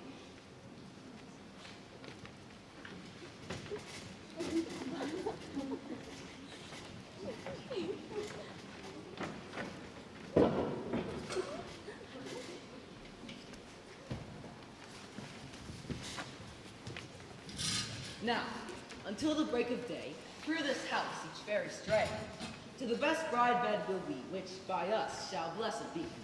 And the issue there create ever shall be fortunate. So shall all the lovers three ever true and loving be, and the blots of nature's hand shall not in their issue stand. Nor mole, nor hairlip, nor scar, nor mark prodigious, such as are despised in nativity, shall upon their children be. And with this field do consecrate every fairy, take his gate, and the owner of it blessed ever shall in safety rest. Trip away, make no stay, meet me here by break of day.